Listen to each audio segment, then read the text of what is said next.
Welcome back to Biohacking Beauty. My name is Amitai Eshel, and I'm here to bring you the latest in innovative skincare strategies to keep your skin looking and feeling youthful. Whether you're new to skincare or a seasoned enthusiast, our mission is to simplify the science of skin aging so you can get the most out of your skincare journey. Today, we have a very special guest. Joining us is Nerida Joy. She's a true pioneer in the beauty industry, a globally renowned celebrity facialist with over 40 years of experience. Known for her holistic approach to skin health, Nerida combines deep expertise with a focus on gentle, non invasive methods that work. Her philosophy is all about understanding each individual's unique skin needs, moving away from a one size fits all solution to build truly personalized skincare routines. In this episode, she'll share her wealth of knowledge on tailoring skincare to fit your specific needs, her go to strategies for radiant skin, and why the environment, lifestyle, and even stress play key roles in our skin's health. So, if you're ready to learn how to elevate your skincare game with proven, accessible techniques, stay tuned. And a quick reminder that this podcast is brought to you by Young Goose Skincare, where we are committed to blending biohacking and skincare science to help you look and feel your best at any age. Now, let's dive in. Okay, Nerida, welcome to the Biohacking Beauty podcast. I'm so excited to be here. Thank you so much. Yeah, so as I told you kind of off air, even though we are a skincare company, even though this is called Biohacking Beauty, more often than not, we don't really have a skincare expert here. We bring experts from other fields and relay it to the skin, but I'm very excited having someone on that is true to the name of the podcast, is a legit skin expert. So maybe we can start. Thank you. Maybe we can start with understanding kind of your where you come from. How does one become a go-to skin expert in skincare for celebrities, for people who are, who their job is to look good? Well, I graduated beauty school in 1978, which is 46 years ago. Mhm. I'm originally from Sydney, Australia. I didn't, come to America to be a celebrity esthetician. I came here about 33 years ago because just with a business colleague that I was with, I came to America and I just thought, you know what, I can do a lot in this country. And so I'd had a couple of businesses back in Sydney. So I moved over here. And I think, to answer your question, how do you become somebody that people look up to and request, is that you just have to really just do your work. Obviously this is something that I love. It's been my life. And it's just every day getting up and just being the best I can every day and studying things, that modalities, and studying skin in a way that made sense to me. I think that what happens a lot of the time when you come out of beauty school is that you're taught so many different things in beauty school and yet very little about understanding skin and understanding what you're looking at. Yeah. So I feel a lot of people, they go quickly to modalities, machines, because they don't know what else to do. And it's almost an scapegoat for them. So I think that it's really important to understand what it is you're looking at, because then you have the know-how and the smarts to be able to say, well, you know what, I'm going to get the skin healthy first, and then I can use these modalities to just enhance the skin that I'm already, that I got better in the first place. So I think I think it's important to, follow your passion, to do things that make sense to you. Don't try and do everything.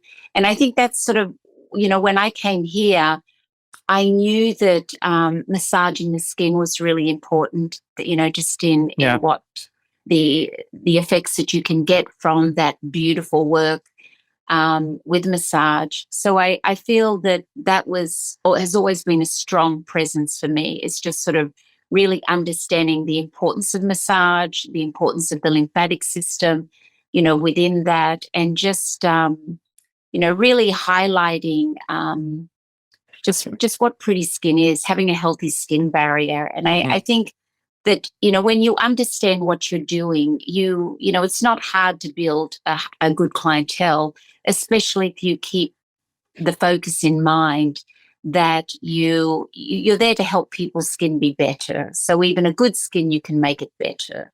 Yeah. And I think that's it. I think people get too caught up in everything else that's going on around them without sort of really looking at their client and saying, okay, what are we dealing with? What skin type do you have? What are all the subconditions? And what can we do here to make your skin great?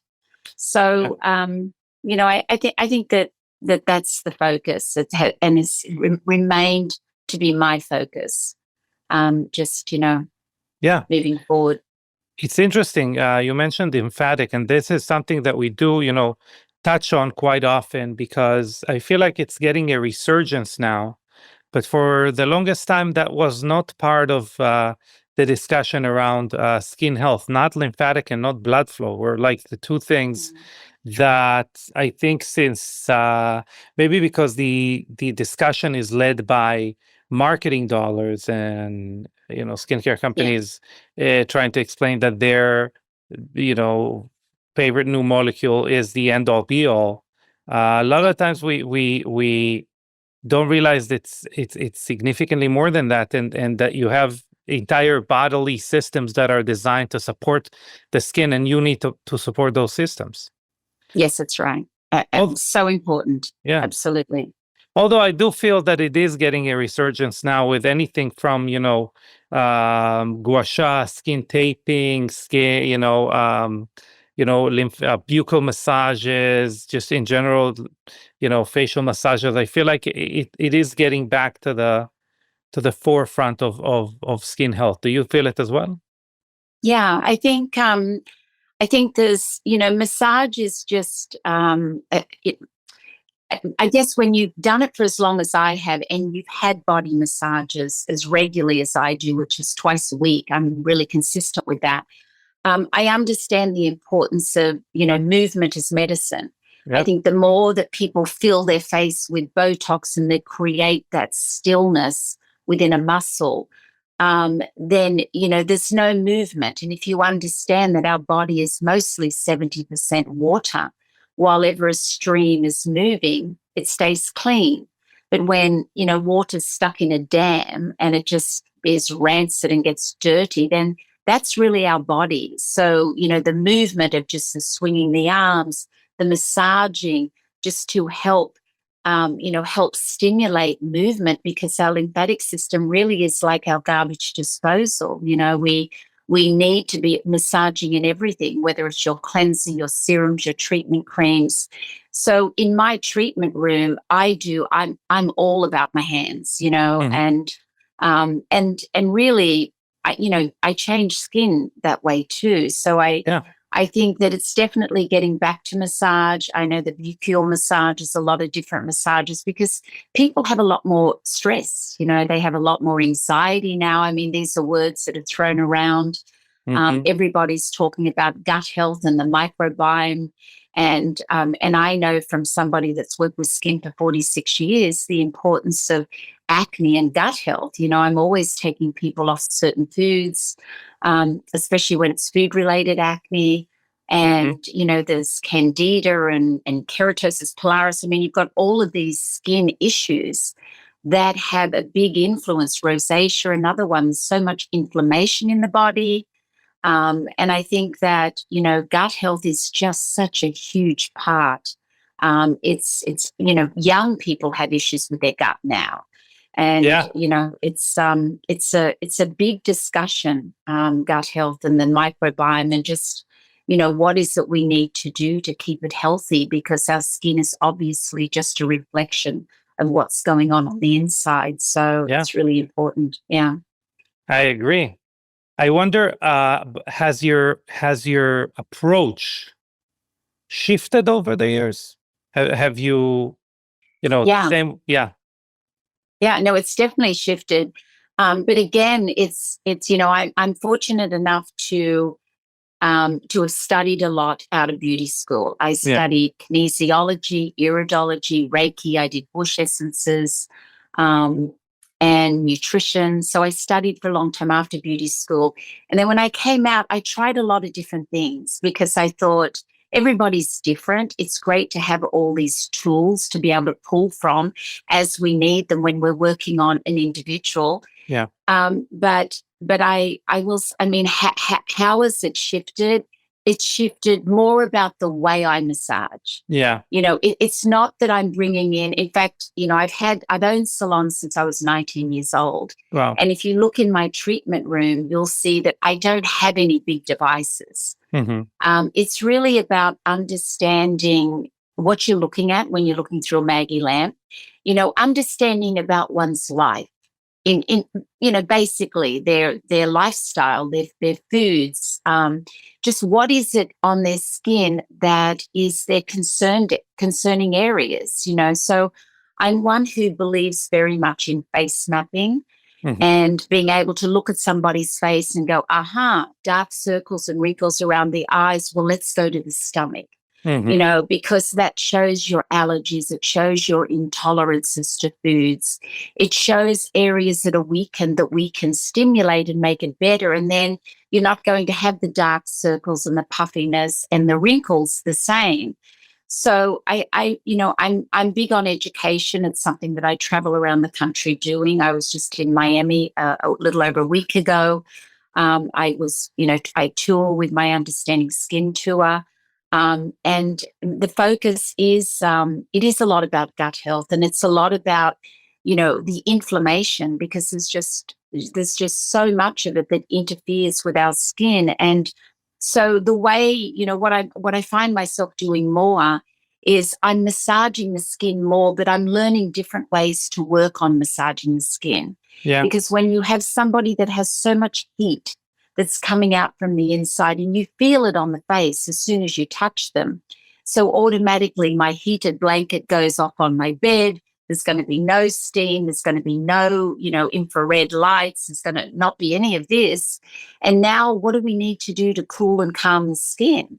So it's the way that I massage is different, so I'm looking at the face as, just really in detail about pinpointing the areas of concern on my particular client, but and just being able to really work with that in sections that I just find it fascinating. I mean, I find it fascinating that you can really do extraordinary things with skincare products. You just can. Yeah. And it only happens when you understand skin. You can't just, you've got to understand what you're looking at. You really do. And Mm. I think a lot of people think that, they don't understand what a good skin is. Okay. So I've sat in classes with doctors where they own their own skincare line, and they're talking to us, and they're sunburned, peeling. And I'm Mm-hmm. like, wow, here you are talking about skin and how great it is to have good skin, but you're burnt and you're peeling. So clearly you weren't protective of the UVA and B, right, when you were out. And that's unfortunate, because I think, how can you talk about skin when you've really got to walk your talk?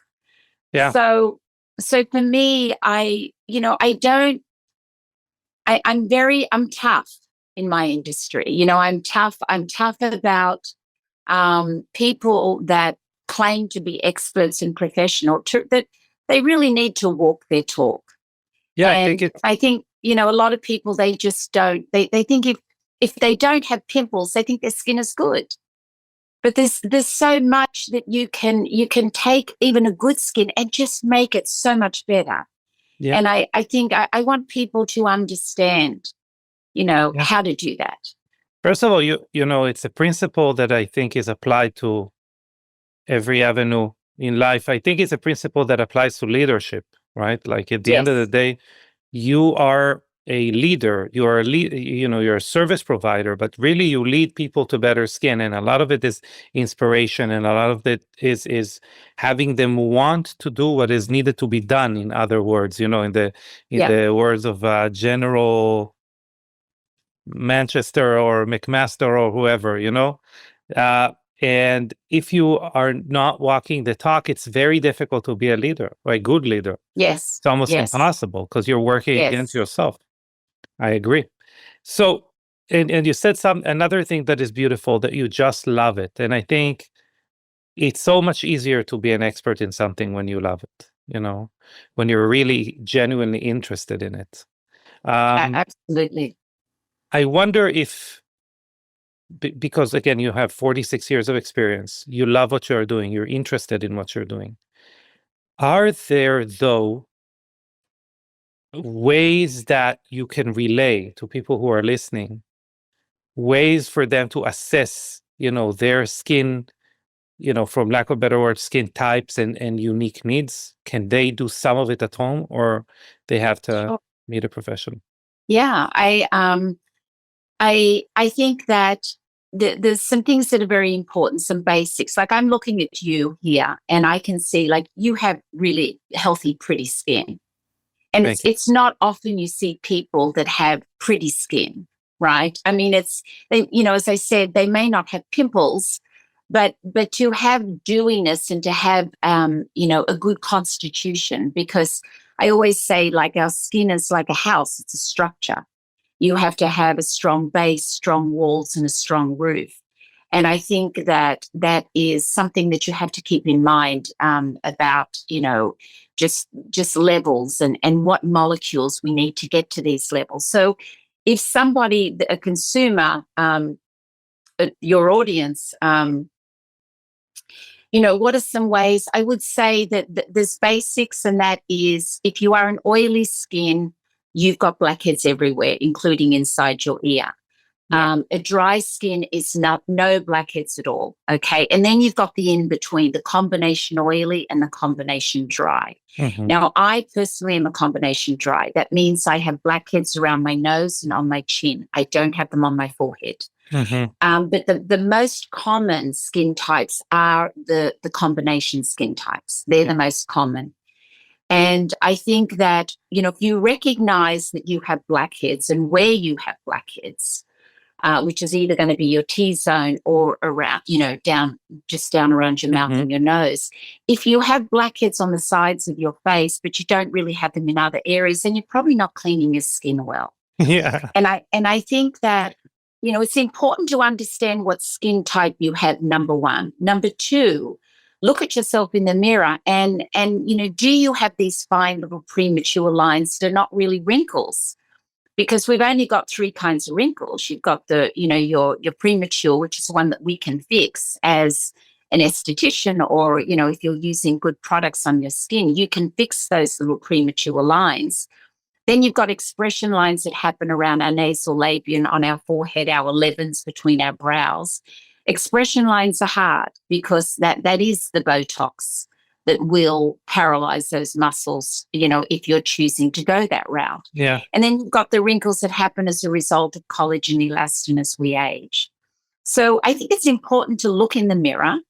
Do you have dark circles? Look at all the other things. What is your pore size like? Do you have a lot of blackheads? Do you have pigmentation, melasma, the blotchy brown? Do you have rosacea? Do you have ruddiness and visible capillaries? I think it's important to know your skin type and then look at what your subconditions are. Now, it's those subconditions that we can change. Yeah. And I think that once you look at yourself in the mirror and you go, you know what, my skin looks flat, it doesn't look dull, it doesn't look dewy and pretty, then very often the skin needs hydration. And whether it be just topical or internal, I think there's there's a big plus in drinking a lot of water. Yeah. But when people drink water, if they're not adding to their water, sometimes they're just drinking a lot of it and they're just peeing it straight out. So you've got to add to your water sometimes, electrolytes, maybe you're adding a little bit of cranberry juice. You want it to stick. And you can tell if a skin is dehydrated because it just doesn't have that bounce back. It's just not pretty. So I think hydration is really important on an internal level as well. And then topically, one of the biggest issues that I see is that most people have surface dryness. It doesn't matter whether you're an oily skin, a combination, or a dry skin. Most people have surface dryness. And what that means is that it's confusing for them, especially in oily skin, because they say, well, Nerida, one day my skin's really oily and another day it's dry, and they've got the moisturizers for the oily skin and then they've got them for the dry skin. And, I think that a lot of people wonder why they have big pores and they wonder why they have all these bumps and congestion. But if you have dryness on top of an oily skin, oil has got to be able to get out. And a lot of people use foaming cleansers and they use things that are just too drying and stripping. And if you dry and strip your skin, you're compromising your barrier. Yep. And then everything is crazy. You cannot possibly win. It doesn't matter the $1,000 moisturizer, whatever facial you do, whatever peel you do, it's not going to make a difference. Yeah. So you've got to keep your skin healthy. And sometimes people just think more is better, and it's not. You have to be consistent. You need to have a cleanser that isn't stripping your skin and making it feel tight and squeaky clean. You need to protect your skin from the environment, whether it be the sun, the cool winter months, the wind. People are too afraid to put stuff on their skin because they think it's going to clog their pores. But it doesn't work like that. You've got to be consistent with your regimen, and you need a regimen, a home care regimen that works for you and your skin type. And it doesn't mean 10 products. It could be 3 or 4. Yeah. But your cleansing is really important. And I'm going to say it's 50% of your regimen. You've got to get that slate right in the beginning. Then everything else is a beautiful thing. Yeah. I have a few questions about that. First of all, I agree with everything that you said. Since you live in LA, and again, you see people who are kind of, in the circles that they need to be active, they need to be around, they need to show their face, they need to be out of the house. Do you see the impact of pollution as well, or do you see more the impact of, more natural stressors, like you said, rain and wind and UV? But do you see people who you say, you know what, you just live too close to a highway or something like that? I'm going to say that regardless of where you live, New York, or you live right next to a train station or an airport, you can still protect your skin and keep it clean. Yeah. But when you live in an environment where it's, maybe it's the extremities, where you're closer to the equator, like in Australia, where I'm from, we have the worst skin cancer in the world in Queensland. The sun is about 7% hotter there than it is anywhere else.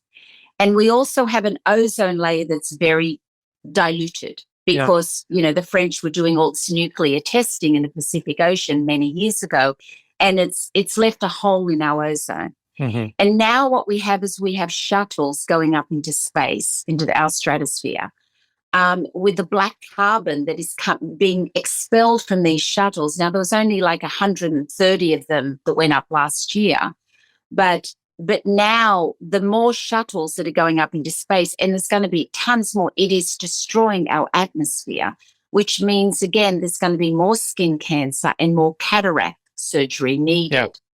What you have to know is that the environment, whether it be, the sun is extreme in how it damages the skin. And it's not about getting burnt necessarily as much as it is the hidden one that you don't see. It's the UVA, that really destroys our collagen and elastin fibers, and it makes the skin really loose. Yeah. So I think that the pollution is not as bad as our environment, to answer your question, Yeah. because you can protect, and as long as you're cleaning your skin well and protecting your skin, even wearing makeup and sunblock is a protection. Yeah, for sure. And so I don't feel the pollution to be as bad. I think as long as you're internally eating healthy foods and getting nutrition from Yeah. that, I think that's really important. I think, we are a reflection of what we put into our body, our skin is. And I think, if you are a big drinker, it's going to show on your skin. If you're a big smoker, it's going to show. Yeah. If you're a, crazy McDonald's eater, it's going to show in more ways than one. So I think definitely nutrition, you can see it on the skin. I know through COVID, some of my celebrity clients that were not working, they were in cooking more and having wine with their meals. And I could really see it in their skin, the alcohol, because it dehydrates the skin. It's Mhm. wonderful. It's everything in moderation, of course, what's important. But but there are things that really do affect the skin, and alcohol kind of sucks the life out of it a little bit. Yeah. So I'm going to say that, just what we put into our body, the environment, and how we protect our skin is crucial. Yes, I agree. And actually, I'm going to mention something that I know is a dear subject of yours, which is flavonoids. And something interesting about flavonoids, whether, around the issue of s- aging from UVA or from pollution, is that they tie into our natural defense mechanisms against the Yes, environment, which is yes, really, really cool. A lot of the times we think, rightfully so, that sunblock is extremely important and should be applied whenever you are going to meet the elements, which is true. But sunblock is not a natural mechanism to us. We do have some natural mechanisms we can enforce, certainly from the inside. But I yes. think I love your kind of a spokesperson to flavonoids, and this actually ties really nicely into it. Obviously, they do more, but that's why we use and love them, and they also work there. Actually, there is a couple of Australian studies showing that adding flavonoids to sunblock can actually even double its effect. Oh, Uh, wow. yeah, so something very cool there that I've heard you speak about before. No, I'm a huge fan on flavonoids. In fact, I talk about it so much. I even have people kind of making videos mocking me, sort of talking about the flavonoids, and it makes me laugh. And I'm happy that it's something that the reason why flavonoids are so important to me now in my business is because most people have some sort of sensitivity. Yeah. There's more PCOS out there, there's more inflammation. So that means there's more rosacea, there's more sensitivities, and also from people because they're just doing more with their skin. They're peeling, they're deeper, they're lasering, they're doing all of these extra things. And what flavonoids do that is so wonderful is that they really support the skin. They nurture it in a way that is just spectacular, really. And it helps with healing. Someone who's got a past acne scars. Hmm. It supports blood vessel walls, little capillaries, and I'm just a huge fan of flavonoids. Absolutely, I use it all the time. I mean, all the time. Yeah. Yeah. Nice, nice, very nice. We actually use our favorite flavonoid. We actually use a few, but one of our favorite flavonoid is resveratrol. First of all, we come from the Oh yes. longevity field, so it obviously connects to that. But resveratrol is definitely one of our favorites, and it does kind of fill in exactly those categories that you spoke about. So, at least we're doing Yes. something right. Uh, Yes. um, I do have a question around. Um, you did mention the fact that you don't use machines, and I'm first of all, I'm intrigued around what you call a machine, especially because it's so different even from state to state. What Yes. the statisticians can even you know even Use. use. Yeah. but also because I've been gotten into some hot water speaking against machines like radio frequency and high frequency ultrasound. So I'm wondering, when you say machines, what exactly do you mean? Okay, well, there's a couple of things. So, number one, first to say that I've worked with facial plastic surgeons that have used very serious machines Mm-hmm. with heat Yeah. and and it melts fat and is Yes. pimpling, and they've stopped using it. So I've Yeah. seen the extremes of it. Okay, number one. Number two, again, I'm not against all machines. And coming from Australia, I was able to have a lot of machines back there Yeah. in the day when I was there, because, we were allowed to use machines that I could not use here in California Yeah. as an esthetician. But the thing that I will tell you is that I think I just sort of think that really you have to get back to real basics and understand what's going on with skin. Yeah. Because my question with anybody that's going to use a machine is, I'm going to say to you, why? Yeah. Why are you going to use that machine? And you better have a really good answer. And I can tell you, you better have the skin really healthy. I mean, you otherwise there is, most of the time I'm going to go, can't do that. And you see, the problem is that it's not that I'm necessarily against all machines, because I understand if you have pitting and scarring, you need to do different things. But the very first thing you have to do is you've got to get the skin healthy. Yeah. Once you get the skin healthy, now you can do the peels. Yeah, because now it got scarred because it wasn't healthy to begin with. So right. You're probably getting a person in the state that got them there. That's right. That's exactly right. And the same with, so many people have melasma. Mm-hmm. Once you've upset that tyrosinase cycle within a melanocyte, good luck. Yeah. Because you're going to be dealing with that for the rest of your life. Yes. So I think what's really important is, a lot of people, they do strong machines to try and get rid of it, but it actually makes it worse and makes it forevermore. Not just worse in the moment, but forevermore. Yeah. So I'm very big on thinking about skin long term. And a lot of people aren't. And you know what? It's really upsetting to me. And that's why I started my YouTube channel 7 years ago, because I was so upset initially that doctors were handing out pills, antibiotics to everybody, that when I would have clients come in that have been on antibiotics for 6 or 7 years consistently. Wow. But the worst of it is they still had acne. You see? And to me, it's just like, oh my gosh, you've done all of this stuff to the gut. So the point is that I have a big voice for this, and I'm not afraid to speak about it, because you know what? I've been doing this a long time, and I've seen so much. I just want to help people. But using a machine, it's like, I'm going to say, why? Why are you going to do that? Have you, number one, talk to them about skincare and their home care regimen? Number two, have you talked to them about their what they're eating and what they're doing? And how are they protecting their skin? I mean, you have to be able to answer a lot of questions before you can tell me there's a reason you need to be doing this machine. And I think people are lazy. They don't want to put time into doing extractions. They just don't. It hurts your fingers, and it's a lot of work to be thorough, to be good at what you do. It takes a lot of work. And I always say, to be a 5-star esthetician, it's a package. And the one thing you have to be is, you've got to be thorough, and you've got to know what you're talking about.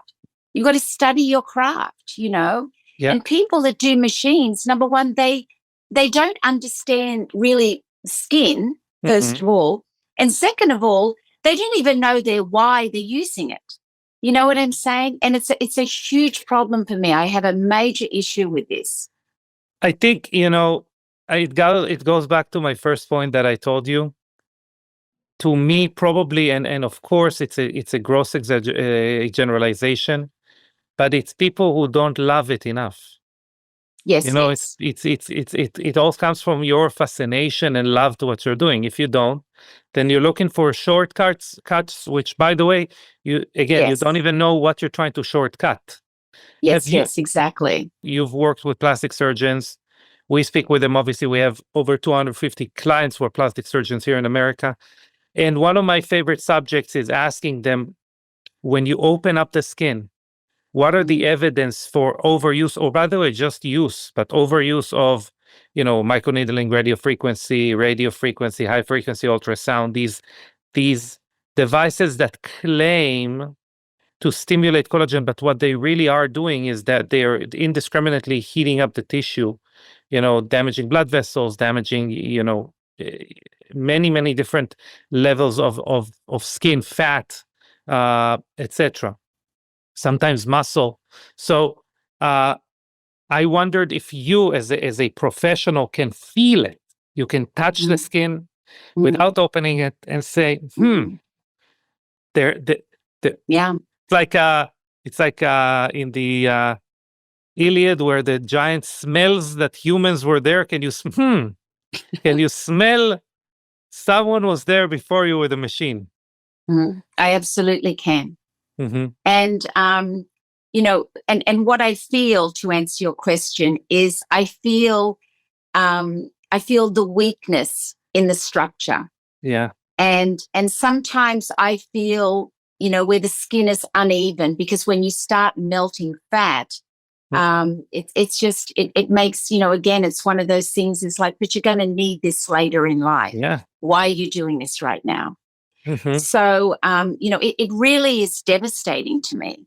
And fortunately, working with a facial plastic, many years ago, and seeing and knowing something, he had a thermage machine Yeah. that he totally got rid of, Hmm. because he said, Nerida, it's causing dimpling in the skin. And I think that I admire people that say, you know what, this is wrong. I don't Yeah. care that I paid, over 100,000 for this machine. It's going in the back, and we're not using this anymore. Yeah. I think that again, I just I it blows my mind, the lack of understanding of skin. Yeah. People are not thinking long term, and there are a lot of people out there now doing all of these, using all of these machines, these aggressive machines that are creating heat in the lower layers of the skin, melting fat, damaging capillaries. And, it's just, I'm scared for these people for 20 years' time. Yeah. I really am, because it's like a lot of people talking about skin, they're not my age. I'm in my 60s. They're not my age to even know what it's like when you get to your 50s and your 60s, Yeah. because our skin gets thinner. I keep saying, why are you thinning back the skin? You can lift and tuck all you like. You could have a facelift or two or three if you want, but you can't make your skin thicker. So Hmm. stop thinning back your skin.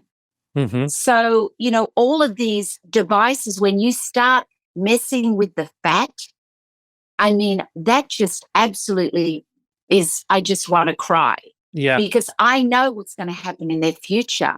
And by the way, good luck at trying to get fat injections back in and getting it even. Yeah. Because if you go to a facial plastic surgeon to have fat injections, you know what they're going to say? Don't massage your skin, because it's Mm. going to get rid of the fat. Yeah. And if you're not massaging your skin, then you're not getting movement. And movement is medicine. How can you have a pretty skin if you're not massaging and moving your skin? Yeah. When we're mostly water, and you've got to keep that moving. Uh, Expression, when you runners and people that just, expression lines is good for our circulation. Muscle contraction is very important for the circulation of our skin. yes. And when you have stillness, you have no muscle contraction. You better be massaging your face if you're somebody that's doing Botox, because how can you get that lymphatic system moving? Hmm. And then you're creating sludge. Hmm. So now you're going to have a flat, sallow, not pretty skin. Hmm. So I just sort of, I'm scared to death for the future of a lot of people that are just doing a lot for their face. I really am. And I'm not 100%. afraid to talk about it, obviously, you know. Yeah. And it's get and unfortunately, it's also starting way earlier now. I mean, Yes. we actually something I it's not my favorite thing in the world because I'm not against Botox. I'm No. not. By the way, there are very few things that I'm going to tell people don't do that. Okay, as you said, burning off your fat and vasculature is probably the only one.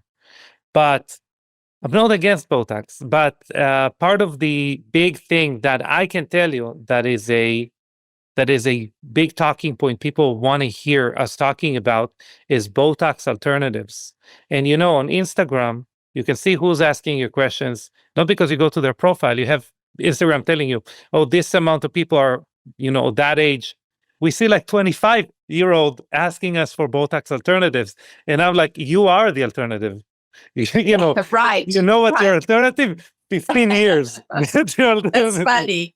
That's funny. Yeah. And so I completely agree with you. Unfortunately, it's starting early, and one of the things that we start to see now, 20 years ish into, I would say, like non-rigid fillers that are used more willy nilly, is filler and lymphatic movement and Yeah. vasculature. Yeah. Um, that's probably something you're seeing all the time as well.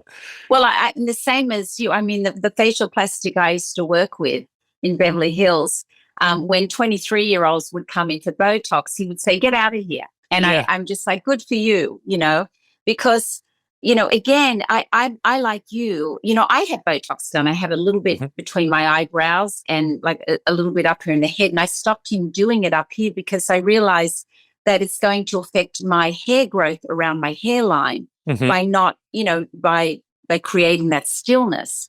So, but I do believe in everything in moderation, and I Mhm. think that, again, I think that just there's so many great products out there that people just don't understand what skin products can do for the skin. They just don't understand it.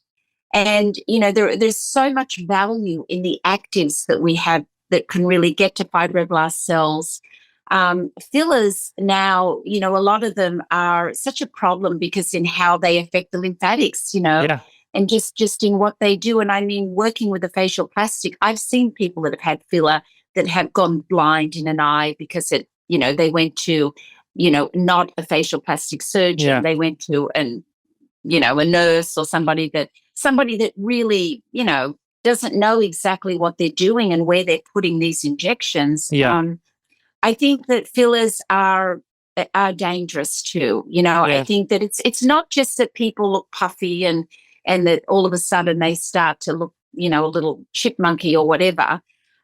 It's just that, what it does to our internal, especially the lymphatic system, Yeah. and just it's another thing that's again, everything in moderation. And I'm just going to stay with that, everything in Yeah. moderation. I agree. Anything in excess, even of a healthy thing, is a problem. Yeah. So I think that you have to have a healthy mindset. You've got to be able to look at yourself in the mirror and be able to really be truthful. Yeah. Because I tell this story, and I was just in Miami speaking, and I tell this story of a client of mine that was a professional. She was a swimmer, and she was in the Olympics. She did that synchronized swimming, and she's in her 70s, and she's had a lot of sun. She's very lean, very muscular. She's had a lot of sun, so her skin is very loose on her body, and everywhere, really, her eye everywhere. Mhm. And so she'd had a facelift, and after the first facelift, she told me she couldn't turn her head all the way to one side because he pulled her too tight. Wow. And then a few years later, she had another facelift, and so now at this point, she'd said to me, "You know what, Nerida, I'm really upset with the doctor. He did not pull my skin tight enough." And we're talking about a woman who had already had the permanent smile going on, but now she's gone for it so tight. And I was so shocked. And I thought to myself, I know I'm going to lose this client because I've got to say something right now. And I know she's not going to come back. But you know what? It's worth it to me because I hope I can make her think. That's it. Yeah. Because I can't take this anymore. I said to her, I need you to look at yourself in the mirror right now. And I said, look at your face. I said, don't you remember you couldn't turn your head all the way last time because you pulled it so tight? You can't make your neck tighter. But I said, but more importantly, I want you to have a look at your face and your neck. Now let's look at the décolleté in the body.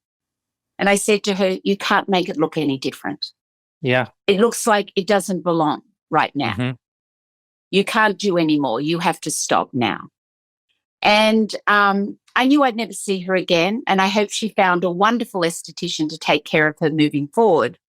But I hope I made her think, like, at what point is it enough for people? Yeah. And the sad thing is they're constantly trying to fill up this hole in themselves when they really need to go out there and listen to affirmations from Louise Hay or Wayne Dyer and just learn about loving yourself and how beautiful you are just being you with a healthy, pretty skin. Yeah. All the lifting and tucking and fillers, and it just is trying to fill up something in themselves that they really just need to go in and understand, you know what, they're really pretty bloody great just the way they are. Yeah. Just have some pretty healthy skin. Yeah. You know? You really want to look in the mirror. I think one of the best feelings you can ever have is look in the mirror and say, good job. Good job. Right? Right. Yeah. I agree. No kidding. Especially in today's world, myself, I had an eating disorder as a teenager, and Louise Hay was a big part of my life. Mm. You know, learning to love myself and just knowing what that means. Mm-hmm. And it was really hard standing in front of a mirror saying, I love myself. I mean, it was so difficult.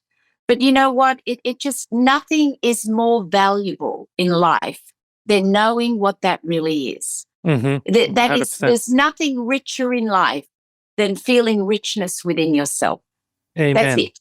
Amen. Amen. Yeah, Nerida, you know, you're Goldman. I can just quote you everything that you're saying. You probably are quoted everything that you're saying. I wanna give people, you know, we're rounding out the hour here. I want to give people some idea on maybe, like, you know, you can call it tips, but really, how do you tailor a routine to suit people's different needs? Kind of, we covered, you know, this is how you know you're oily or mixed, dry, mixed. How do you know, in broad strokes, how do you create a routine to suit different needs, different habits, different lifestyles? I'm going to give you some real basics. How's that? Yes, that's great. Regardless of where you live in the world, okay, with all the extremities from one coast to the other coast, the most important thing I'm going to say is don't use a foaming cleanser. Nice. Don't use a foaming cleanser. Get your skin slate just healthy. Use a cleanser that doesn't make your skin feel tight and squeaky clean. And make cleansing 50% of your regimen.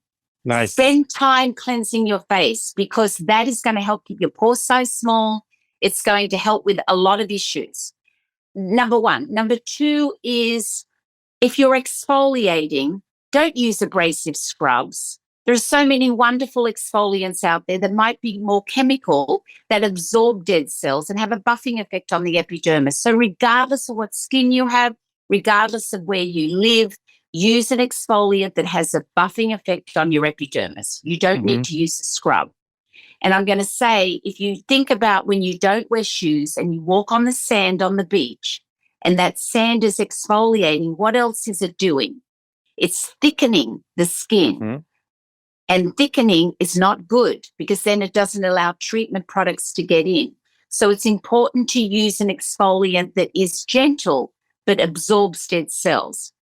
And then I'm going to say, you have to protect your skin. If you can use a flavonoid, your arnica, your vitamin K, some of these things that really support blood vessels and help nurture and feed the skin nutrients, fantastic. And you've got to wear a sunblock. and so just some real basics. The sun doesn't matter what Fitzpatrick scale you are, what number you are on the scale, what skin coloring you are, or where you are in the world, you have to wear a sunblock. And I personally like more physical blocks with titanium and zinc because they're also healing. Yeah. So I think everybody needs to wear a sunblock. Everyone needs to wear treatment products. Everyone, whether you're exfoliating or not, but if you are exfoliating, use a buffering one, but get your cleanser right. Nice. And Nice. spend time cleansing. I love it.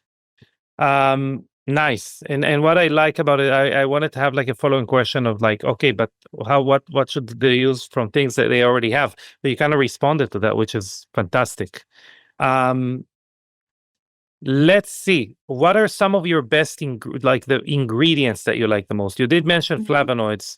Any other ingredients that you feel are very important to look for in a I skincare? really, I think that I'm going to just tell you something here that's good for people because I think they can think about this. If you're somebody that has a lot of ruddiness, a lot of redness in your skin, you have heat, maybe you have rosacea, I'm going to say stay away from butters, things that hold heat in the skin, because butters are not soothing, cooling, calming. So, but some of my favorite ingredients are going to be anything that's going to help support blood vessels, which is why flavonoids to me is so important. Arnica, vitamin K. I like aloe vera. I like mulberry extract. I like licorice extract. Excuse me. I love AHAs, but again, they have to be. It depends on the lipoceutical vehicle that they're contained in. I like retinoids. I like. I don't believe in using prescription retinols because they're too aggressive and they're one molecule retinoic acid. I think there are so many wonderful things that are more soothing, but still can help. Peptides. I love peptides. There's a lot of great peptides. They're the bodybuilders. But I love allantoin. I love glycerin. I just I like hyaluronic acid. I think hyaluronic is, a great moisture binder and it's healing. I love some of the carrot oil. I love a lot of the yellow colored vegetables. That's why I'm huge on the flavonoids. Yeah. I really like I love it. Colored, those colors. Yeah. I love it. I do have one question that I wanted to ask before. Do you speak with people about, you did mention movement. Yes. When you meet someone, do you wait until you look at the problems that they have, or do you kind of stress anything from movement to diet to sleep to stress, the impact of stress on the skin, to exercise? Do you try and instill those principles, or do you leave it to them and their lifestyle? I think it depends on my clients. My clientele, I don't take new clients. I have a clientele. I have a very private practice and I work with, I love my clients very much. I've had them a long time, a lot of them. So I think that it's, I can recognize if there's something that I think might help my client, and then I'm going to talk about it. I don't, my clients generally are very healthy, very, conscious of a lot of, I have a lot of healthy clients mentally, physically and spiritually. Yeah. I think that, they do, but if there's something that I recognize, I do talk about it. I think that, there's a lot going on in the world. So people have a lot of anxiety, they have a lot of stress. And I think that, when you work with people and you want to help people, you get the feeling, how you can help them. I love it. Yeah. Well, Nerida, listen, this has been a fantastic conversation. Thank and I'm you. very, very, very glad we had you on. I wish we spoke with you before you went to Miami. We live, not far away. Wow. Yeah. But please, how can people learn more, kind of plug into the source of knowledge that is you? Yeah. How are Well, I'm pretty outspoken on my Instagram, Mhm. my Nerida Joy Instagram. I have a course that there's a 5-star method that I built that Mhm. has a lot of, it's mostly for estheticians, for people in the business Yeah. that will appreciate that. There's a lot of my touring trips go in there. It has, a lot of information there. My webinars, everything's in there. It's a lifetime access for a one-time fee. But generally, Instagram, I have a subscription on Instagram as well, and they can reach out to me at any time through my Instagram. And my office is hello@educateyourskin.com. So yeah, I've just got but I have a team of people, and we're here to help people. Fantastic. We're going to have those links in the show notes. Nerida, thank you. You've been incredible. Thank you. Your skin is fantastic. I wish I could see it and touch it because it just looks so beautiful. Look at that. Wow. What you have gorgeous skin. Good And for you. I have destroyed my relationship with tyrosine A, by the way. Oh, have you tyrosine? Yeah. The melanocytes, yeah. Yeah. Well, you look fantastic. So all the best to you. Thank you for having me. I really Thank you. appreciate that. And thank you for being a voice and helping to educate people, because this is we have to do this. It's really important. So exactly. I appreciate you having me on. Thank you very much. And my love to everybody watching. Thank you. Amen.